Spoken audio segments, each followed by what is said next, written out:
Welcome to Own Your Breath, a sacred container to your authentic self. I'm your host, Rihanna Yusof. By sharing of real, raw, honest experiences, expertise, and ideas from my guests and myself, together we will learn to embrace the full experience of being human. Through love, connection, and breath, let's release shame and welcome the unique beauty and strength of being authentically us. Welcome.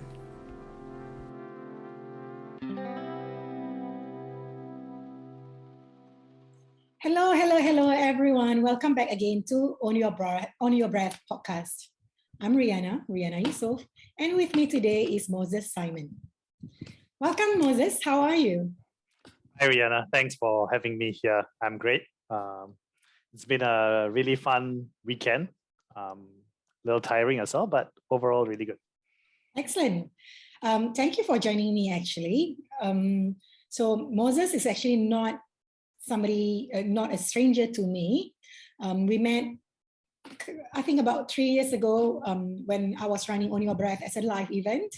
So Moses came one at a time. He came with his friends, and I remember during that time you came, I think, with some kind of metal thing behind your back because you had broken your back. Yes. Yes. There's a whole story behind that, and then Moses and me get to know each other a bit better after that. But guess what? Today Moses is keeping Moses no longer needs any help with walking or any aid with his back. In fact, he's at his fittest he's ever been in his life, and he's actually doing calisthenics. Right? Yes, that's right. Yeah, I mean, although we don't meet as friends, we are more like, this is how we get in touch if we do. But I see your progress through Instagram or Facebook every now and then. It pops out. It's amazed me the way he's working out. He works out actually in a park on his own. So there's no excuse for the rest of us that we don't have gym membership or anything like that. Here's a man who barely could walk when I met him, and he's doing calisthenics and self-training. And Moses too had this marvelous story of when he was younger, how he so-called made it very well in his job. I wouldn't say so-called, you did, for a young man, I think you were doing marketing for one of the top 10 biggest tech company, and for the APAC region, for someone in the 20s, I think it is an achievement, however, he lost it in within seconds overnight, and then how he get out from his depression, all these things. And this is what we are about to hear, the fantastic story of how Moses lost his confidence, consumed by insecurity, depression, and claim back all his strength, his self-worth, his magic, all within himself. Please, Moses.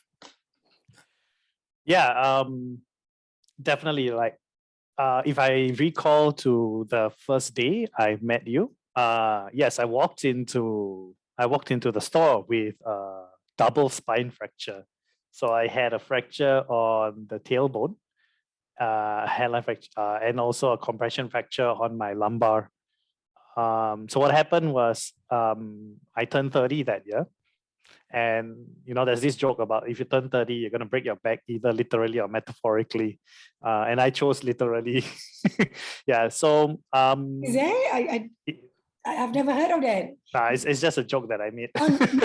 No, you just think of me because I did fracture my back when I was 31 though. So I'm like, oh. Yeah. So during the first 2 weeks where I couldn't walk, there was a lot of self-reflection going on. And I realized that this wasn't my first fracture. It's actually my fifth or my sixth. And one of the things that kept my body exploding in the manner of manifesting breaks is that I wasn't really taking care of myself. And there's a saying that this is a legit saying that if you don't take time to take care of your body is going to find time to force you to take care of it. That is 100%. I preach it always. I say that in different ways, different sentences. I absolutely agree with you. Yeah. Yeah. So that I think that was the beginning of the whole really taking my life to a whole new level and being extremely accountable to it, because I'm not my circumstances, I'm not my past, I am who I choose to be. And it was up to me to be responsible about how I want to create my life. I can sit there on my bed and cry and moan about being a victim of my own choices of how I fell and broke my back, or I can change it. So I spent that 2 weeks to actually figure out how I can change it. And so I came up with the idea of, training, because I didn't want to diet. I did not want to diet. I love food a bit too much. So I spent like 9 months. I spent 9 months trying to find different types of training and different types of regimens. I did HIIT, low intensity. I did circuit training. I went gym. None of it actually worked for me because this was key, because I wasn't enjoying what I was doing. And when I discovered calisthenics, that's what I really enjoyed doing. So it no longer became about keeping healthy. It's really, how do I do more of what I enjoy?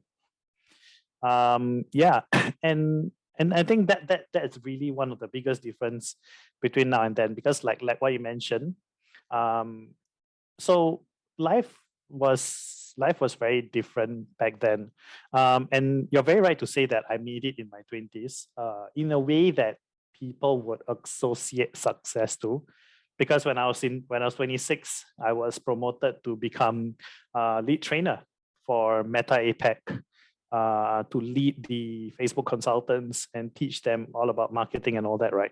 And that's like a huge job. But and that at that point of time, I was also like, I was attaching myself to the company. When I met new people, I'll be like, oh, I currently work for, back then it's called Facebook. So I'm like, oh, I work for this company.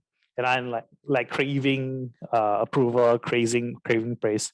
And it's very true. Like, yeah, it was like that level. And so when I lost the job, when I was fired,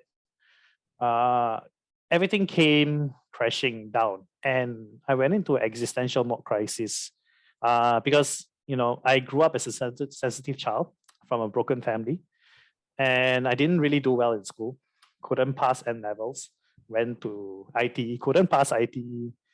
Didn't make it to poly. I had to work like shift hours, sleep at 1, get up at 4 kind of thing, just to fund my own diploma. And I finally made it to such a big company when I was 26. Yeah, can you imagine? It is a big deal. It is a big deal, right? You really, really work hard. You really climb the mountain, and to be doing what you did at 26, it is a big deal. It is a big deal. Yeah. So, but where I was coming from at that point of time, it was like I was so fixated on it being a big deal, and it Which became, a lot of people, to be honest, a lot of people. I think, correct me if I'm wrong. You kind of like attach your worthiness to your job title and to the company you're working for. And to be honest, a lot of people, that's what a lot of people are doing. Yeah. Absolutely. I attached my worthiness to it.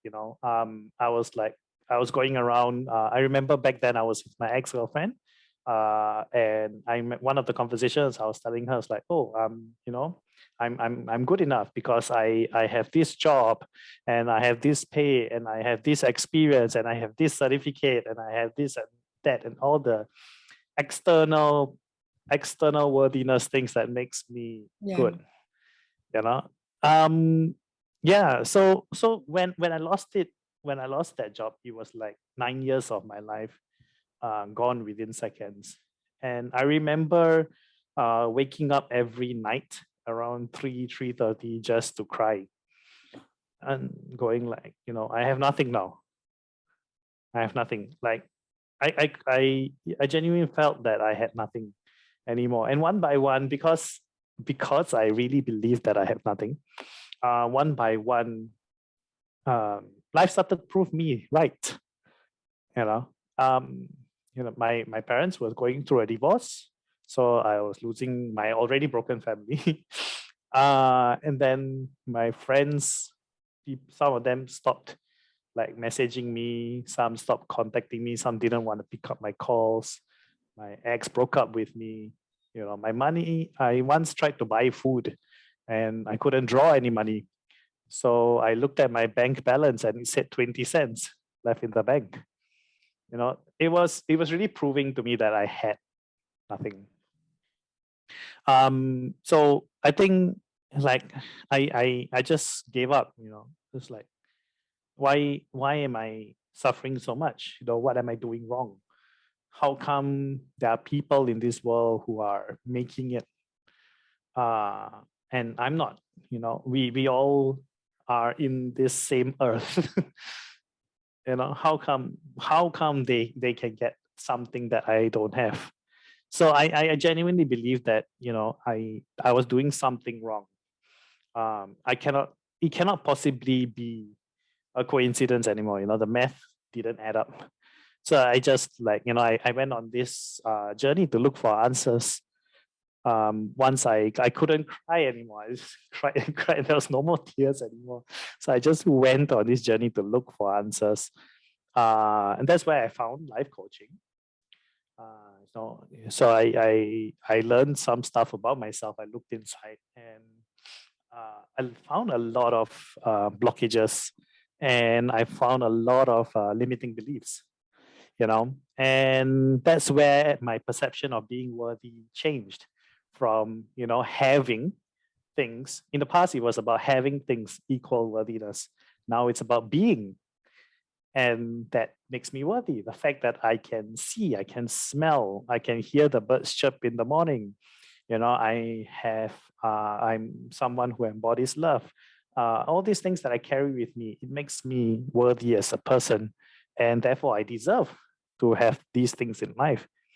And slowly but surely, everything started to change. I got myself a house. Like the house is under my name now, and I have never thought that would be possible. I went freelance, like running my own business kind of things. Most of you are a trainer, right? You're a trainer. Yes. And a coach, right? Yeah. Yeah, I'm a trainer and a coach. So I started to have clients. I started to teach people. I went freelance, and I've never been able to work without a company before. And I think it was June 2021, I actually crossed 10K month. And that was like, that was a really big deal to me, because it's just because I believed I was worthy, I started to get it. And then December, I think somewhere in October or November, I remember I came for your workshop, and then you were telling us something about manifestation. Yes. I was yes. a workshop on manifestation. It's called Raising Vibration. Raising Vibration. And you came actually for the first one. Correct. Because I was already practicing vibrations. Like I knew, I really knew that the world is one giant mirror, and we will attract what we are. We will attract who we are, right? And everything that we do is based on what we believe about ourselves. So, I really wanted to like hear from you, because I find you extremely genuine and extremely authentic in the way you express yourself. And I really wanted to learn like more about how I can. I'm very, very grateful to you. Yeah, and I wanted to learn more about what I can do, what's next, because life is really a never-ending learning journey. We can never ever learn enough. Yeah. So I genuinely wanted to learn, and so I came. As soon as I saw it, I knew I wanted to attend the training.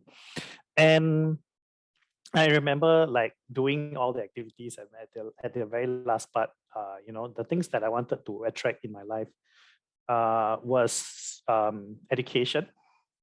Right, I wanted to be more educated.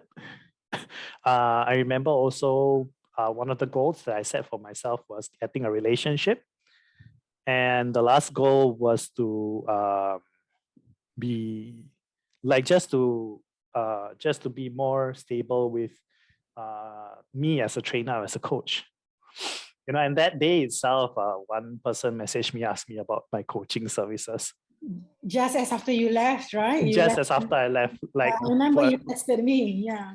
I know, I texted you on the spot. So I was like, whoa, okay, what's happening? So I decided to continue to put that into practice. Of course, not everything, because there's a lot of things in there, but I put into practice what I resonated with the most, which was the I am, the beingness, how we can embody ourselves in everything that we do. And I think it was in November. No, October 14, right? One day before I turned 32, I actually applied for my master's. So bearing in mind that I only had a diploma, I don't have a degree. So it was a shot in the dark for me, right? Because they said case by case basis, they will accept people who don't have a degree based on their working experience. I was like, okay, shot in the dark. I've worked as a business owner for 2 years now. And November, I just manifested like, I am going to get this and stuff. And it was approved. My master's application was approved. Yeah. So right now, I just finished semester 1 of my master's. I'm waiting for semester 2 soon. Right. And then in December, one of my old friends, we started to get really close. And I asked her out and she said yes. And I got myself a relationship. Amazing. Yeah. And then this year, one of the old schools that I used to teach with, it kind of got rebranded. So I couldn't teach there anymore. But then this other school contacted me, and they actually offered me a higher salary to teach with them. And I've been teaching with them consistently. So it makes it even better, actually. I'm very happy for you. Yeah. Yeah. So by just like putting into like all these things that I've learned and about myself, I keep going into myself, reflecting about like my decisions and my vibrations. Yeah. It has really, really changed my life. But I think, all these trials and tribulations from the past, going through bankruptcy, going through parents' divorce, my ex-girlfriend actually wanting to break up with me over a text one day before my birthday, having 20 cents in my bank, being bullied throughout the entirety of my primary school. All these things, at the end of the day, I realized that they didn't happen to me. They happened for me, and they happened because of what I believed in. And yeah, it was really that contributed to the awakening, because at the end of the day, I am responsible for my own life.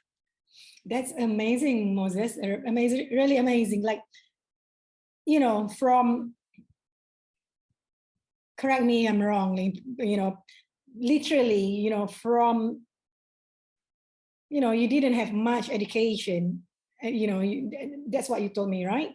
Much education, and you work hard, get your diploma, send yourself through school, get a good job, and then now you're having, you keep on studying. And the most important thing is, so many of us study and learn, but not many of us apply. So you are a great student because you apply what's taught to you immediately. Well, I know because you text me literally half an hour after you left my class. I was like, and then I can't remember, maybe last month or a few weeks ago, you were telling me all these things that you were getting. You didn't go into detail, but you were like, to me, it's like, this is power. Like, the saying, knowledge is power. Yes. So for me, I heard it from somewhere, I can't remember, but which I agree. I think knowledge is thought energy. Action, taking actions is power. And that's what you are. Do you know what I mean? Yes. Because you can have PhD, blah, blah, blah, whatever. They are just paper. You know, you can be certified in so many things. They are paper. But if you don't put them in practice, then it's nothing. You know, you still be struggling inside internally. And Agree. right? Sorry. Agree. Yeah. So that leads me to the next question. So, I mean, you literally rise from the ashes. I say, if I'm gonna put a movie, do you know how I love storytelling? This story is like kind of like rising from the ashes or something like that.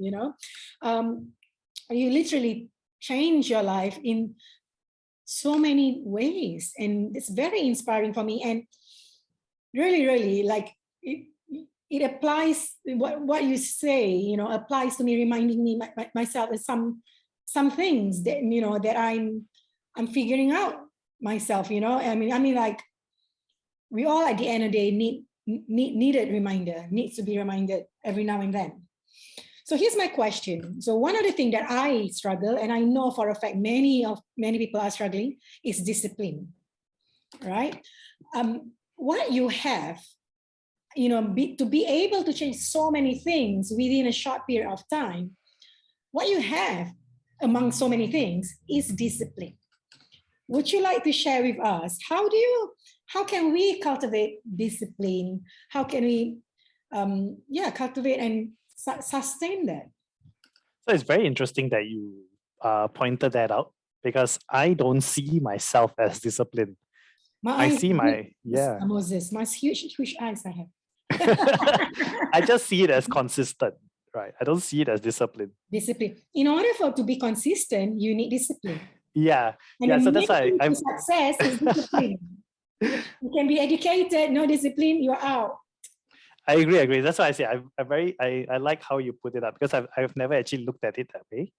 But now that you ask me, at the top of my head, and I would agree, I would actually like to quote from someone I heard, one of the life coaches that from the place which I got myself coached from, and I fully agree with what he says. And he says that we fundamentally understand discipline wrongly. Many of us have been taught that discipline means to do something that we don't like, and then to force ourselves to show up every single time. But that's not discipline, that's suppression. And I fully agree with that, because at the end of the day, discipline is not really about doing what we don't like.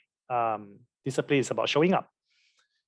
And I think the key to what helped me be disciplined, as weird as this is going to sound, is that I don't do things that I don't like. If I'm taking on a job, if the job pays lesser, but it's something that I like, I'm doing it. If it pays more, but I don't like it, I'm never doing it. And I've never actually spent too much energy on things that I don't like. Of course, I have to here and there, like laundry and stuff. I mean, that's no choice. But the distribution is always like maximum 20% of my time and my space. So it's really, the discipline comes from doing things that I enjoy, so that I actually look forward to doing it. And the thing about me is, like, I've discovered myself, and some people function better with a routine. Some people function better with planning. I'm neither, right? There's like, I only have one routine in my life, and that is every morning I hit the snooze button and go back to sleep. But other than that, I don't have any routine. Even in my classes or in my trainings or in my coaching, I go in without preparation. I go in without planning, and I just flow the entire lesson, because that's who I am. I'm very improv. I don't like to plan for things. Everything I'm saying now is not planned. So that's for me, right? It's like to figure out, like, how can I be very impromptu, with showing up. So I don't like, initially I started planning like, okay, Monday, Tuesday, Wednesday, go gym, all this, but it never ever sat with me. So then I developed a framework. Okay, what about,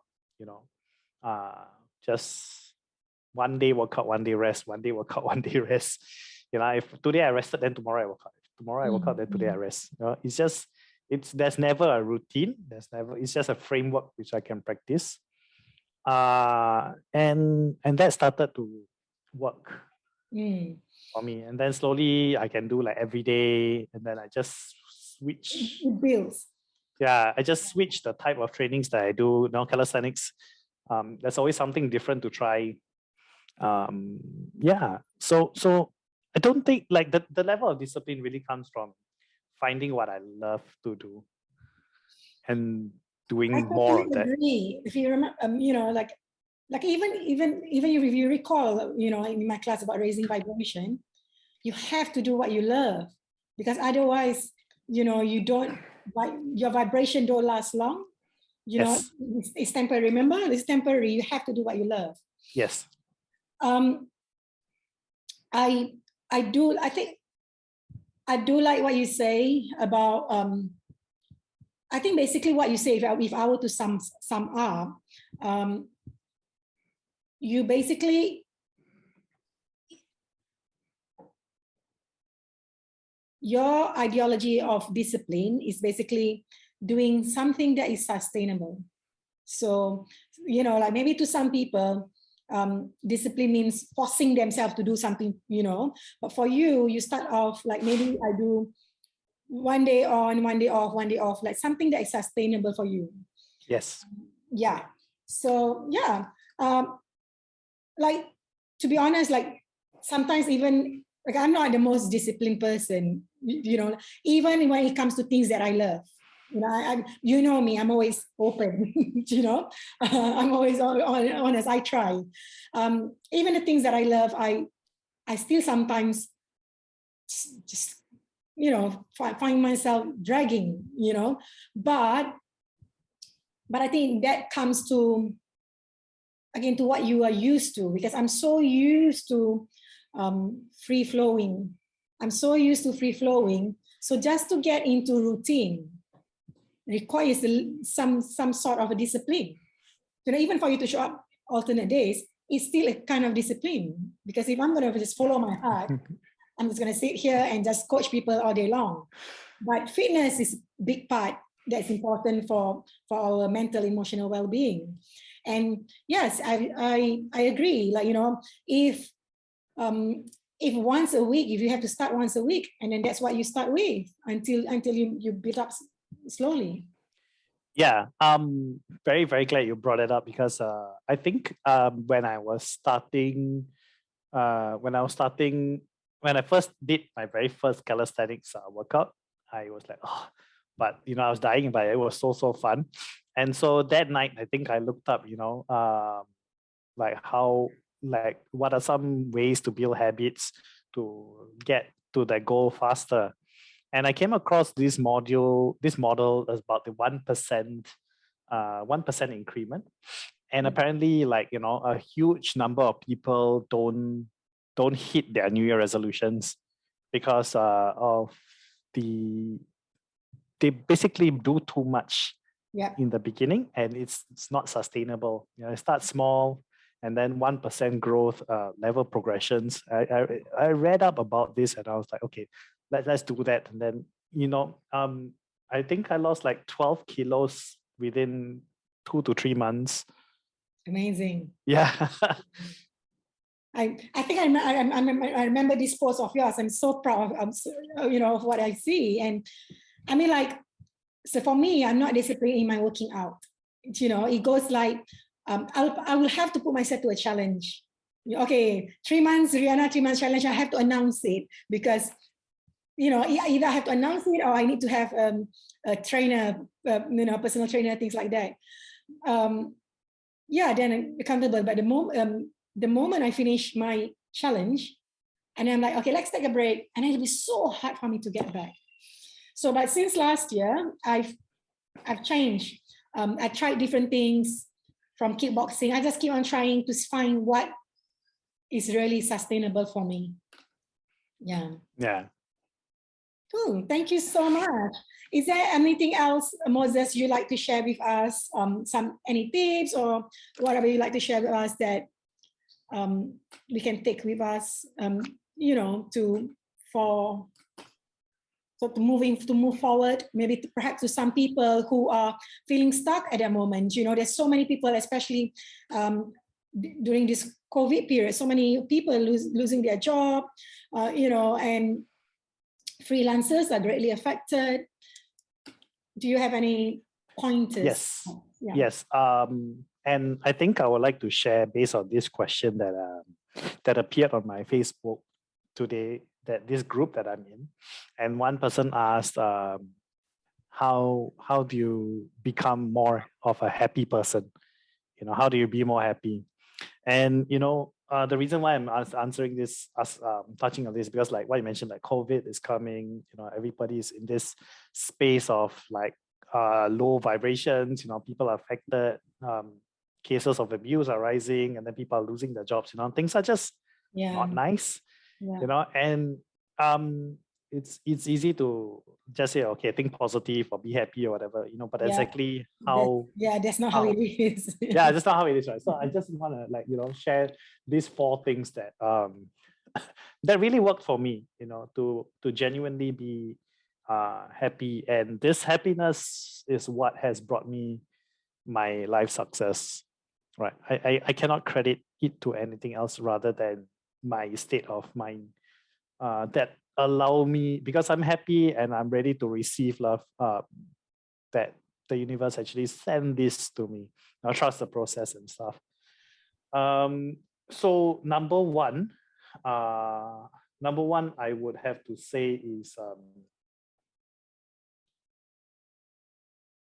how do I put this? Take your time. Yeah. Okay, number one, I would have to say surrender control to take control. And that is like, Sorry, we can surrender control or take control? surrender control to take control. Okay. Right. That's because we cannot control how other people view us. We cannot control what other people feel. We cannot control our circumstances. We cannot control anything in this world. What is given, what is fed, what news is going on. Everything that's like Russia, Ukraine, everything cannot be controlled. But we can control how we respond to it. And the things that we pay attention to is what will create our life. And it's like, oh, I want to be on top of this. I want to be on top. There's so many things going on in my life. Tentatively, many people just try to take control of everything that's going on with their life, and eventually it gets too much. That's where I say surrender. Surrender the control and let these things happen to you. Let if there's gonna be like a problem, a very, very big problem, just embrace it. Go through it. If you fear that something big is going to happen, just embrace it. And at the end of the day, death is what gives life meaning. Live, really just surrender that control and be one with yourself. Take control by surrendering that control. Take control of ourselves. So that's the number one thing about being happy, is that you cannot control happiness. You have to let it be. It's acceptance. In other words, it is acceptance. Yeah, I think accepting what's happening. I mean, doesn't mean that it's not painful. It's not hard. You are entitled to grieve, to feel the pain. In fact, you should feel it. The only way out is through feel it. Yes.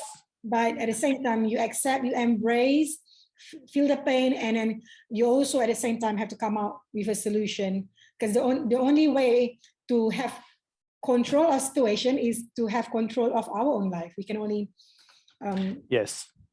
And on that note, when you talk about feel the grief, feel the pain, I think a lot of us, me included in the past, was like, okay, let's just feel the pain. But it's a non-dual world. And when I say non-dual, it's like when pain is occurring, we can also feel happy at the same time. It's just like, for example, like 2 weeks ago, I had to pay for semester 2 for my school fees, and it's like $8,000. Right? So I paid that $8,000, and I was like, oh, this is a lot of money, And I was like really, really sad about like paying the $8,000. But at the same time, I also was feeling very proud about myself because I paid the $8,000 without taking a loan. And at the same time, I felt really hopeful for my future because this is something that I'm investing in. So there was 3 different emotions going on at the same time. But when I put it out on my Instagram, people were like, "Oh, it's investment." I was like, "Come on, embrace the emotions, surrender the control." Yeah, I've always said, that's a very good point. I'm with you. I've always said you are entitled to have many different emotions concurrently. If you, for example, you end something, you quit your job, whatever, you can be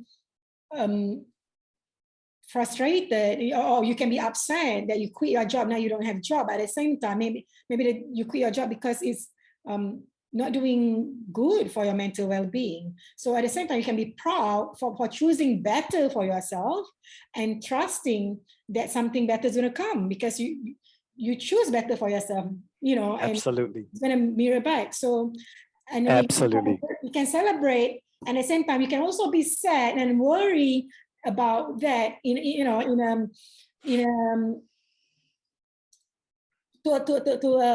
a level. You can be worried and be sad about what happened because we are human. We are made up of all emotions. Thank you. Absolutely. Number 2 would be forget what failure means. Right. So a lot of times people will be like, "Oh, I passed," or "I failed," and to me is there's really no such thing as failure. Agree. Failure only happens when we stop learning. Yeah. That's when we really fail.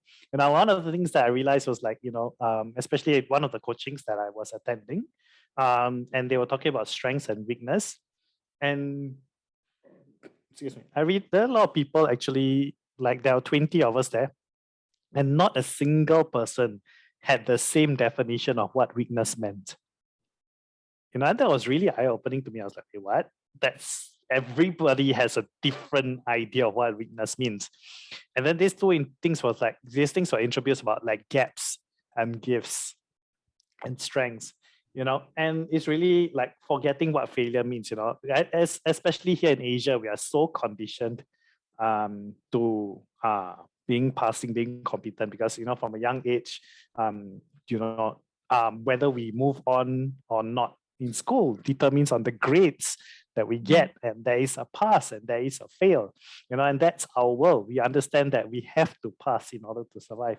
And so we grow up with this limiting belief that there's such thing called pass and there's such thing called fail. But really, the only failure is to stop learning.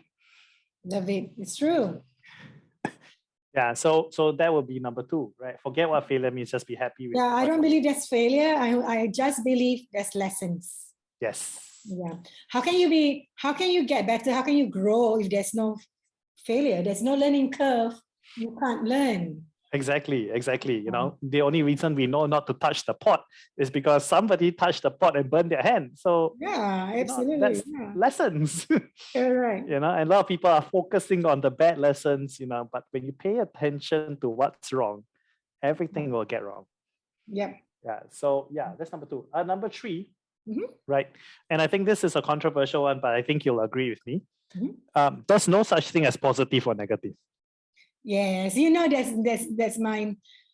I've always said, like, as particularly about emotions. Yes. You're being negative.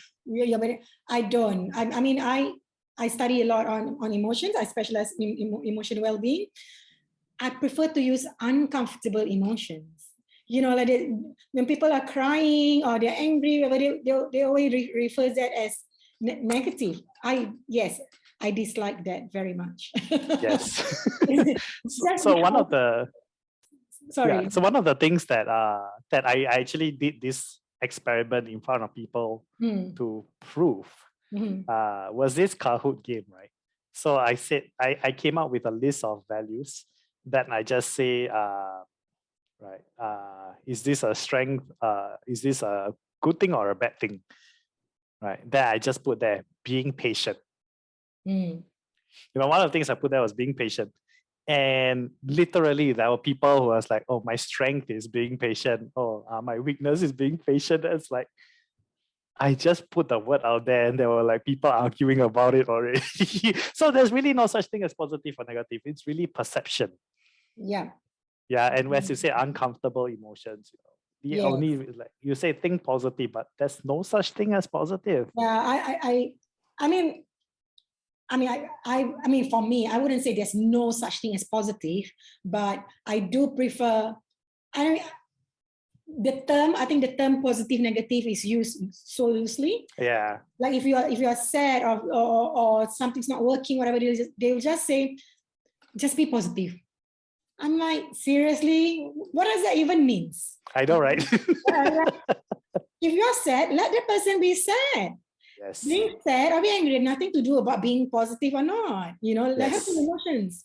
Perhaps be curious. Why are you sad? Why are you angry? Get to the bottom of it. Yeah. Yes, the uncomfortable route. Yeah, but we were also conditioned to face more of these so-called positive emotions. Like, have anybody stop you while you're laughing? Yeah. I mean, generally, when you're laughing, nobody's gonna tell you, enough, Moses, get it together. But if you're crying, or if you're feeling sad, or you are probably mourning about something, people like, enough already. Be positive. Stop crying. Get it together. Yeah. Seriously. The fourth one, this is the second last one. Right. Never ever feel entitled. Never feel better than people. There's no one better than you. You are not better than anyone. We are all equals. Life is a gift. Love it. Humility. Right? Yeah, humility. Life is a gift. That is what gives life meaning. Yes, like be thankful for whatever we have. Absolutely. Yeah. This is exactly what my platform is about. It's like, from beginning when I started it. So I invite people from all walks of life because I believe everybody has something to share that we all can learn from. Agree. So thank you so much, Moses. You're great. There's one last one. Oh, please do tell me. Yes, the one last one. Say thank you. Absolutely.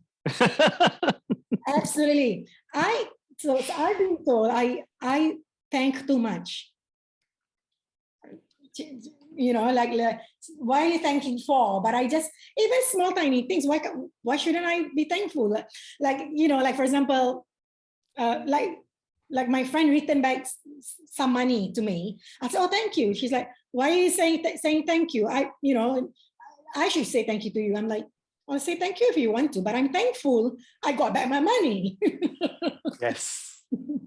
Yes, practicing gratitude goes a long way. Yeah. And this is how we invite more abundance, isn't it? Yes.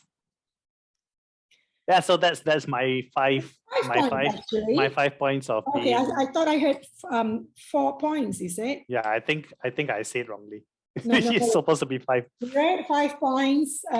Moses, love the story, love the learning curve. It's very inspiring. Yeah. If you like to be in touch with Moses, you can find him on Instagram. It's Moses Simon. It's Moses Simon. And it's _Moses Simon. Yeah. Thank you so much for joining us today. And who knows, perhaps in future I'll have you back again. Yes. Would be great. And keep on showing up, inspiring others. I love watching your progress. I seriously do.